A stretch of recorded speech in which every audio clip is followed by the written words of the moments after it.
कचरे के डिब्बे की भी जगह बदलती है, तू तो फिर भी इंसान है। ये लाइन किसी राइटर ने नहीं बल्कि एक माँ ने कही थी। एक ऐसी माँ जिसके बेटे ने एक्टिंग की फील्ड में अपनी एक अलग पहचान बनाई। उस बेटे का नाम था नवाजुद्दीन सिद्दीकी, जिन्होंने अपनी एक्टिंग से छोटे बच्चों से लेकर बड़ों तक सभी को प्रभावित किया है। नवाजुद्दीन सिद्दीकी की काबिलियत का अंदाजा इसी बात से लगा लो कि आज अगर बॉलीवुड के बड़े बड़े एक्टर किसी से प्रभावित हैं तो वो है नवाजुद्दीन सिद्दीकी। और ये बात शाहरुख खान ने कपिल शर्मा शो में आकर कही है कि वो नवाज के काम से बहुत प्रभावित रहते हैं। मैंने उनके कुछ इंटरव्यू देखे जिन्हें देखकर मुझे लगा कि उनके द्वारा कही बातें आपको काफी मोटिवेट कर सकती है, इसलिए मैं वो बातें आपके साथ शेयर कर रहा हूँ। नवाजुद्दीन सिद्दीकी ने अपने इंटरव्यू में कहा कि जब मैंने पहली बार अपने घर में ये ख्वाहिश जाहिर की थी कि मैं एक्टर बनना चाहता हूँ तो बहुत सारे आसपास के रिश्तेदारों ने कहा शक्ल तो देख ले अपनी, और ये लाइन मुझे बहुत ज्यादा सुनने को मिली। लेकिन मैंने दिमाग में सोच लिया था कि मुझे बनना तो एक्टर ही है। मुझे हर जगह से रिजेक्शन मिल रहे थे। शुरू में बहुत रिजेक्शन आए,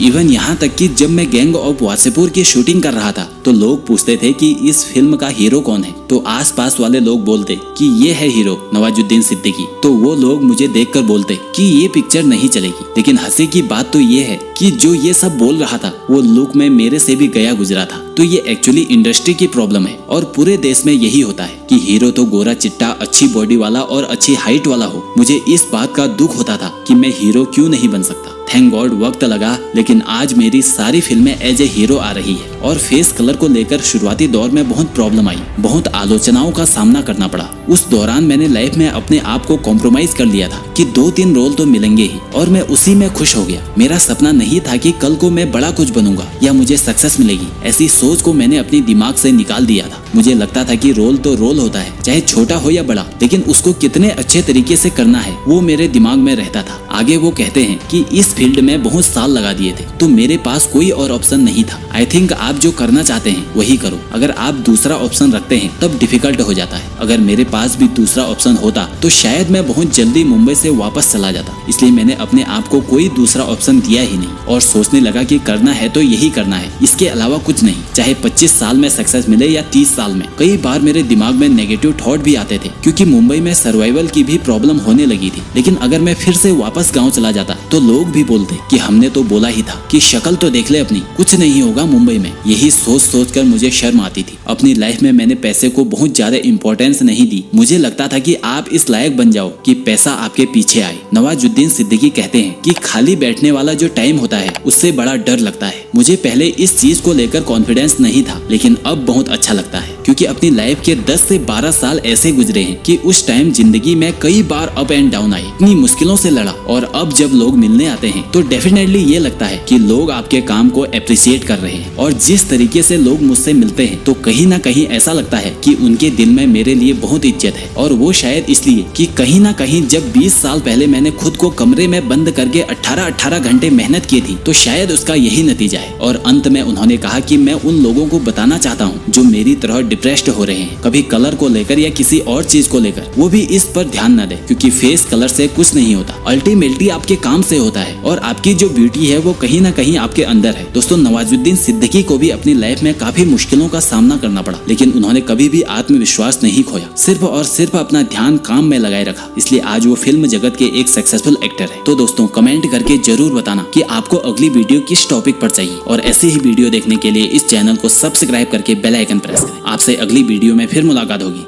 जय हिंद, जय भारत।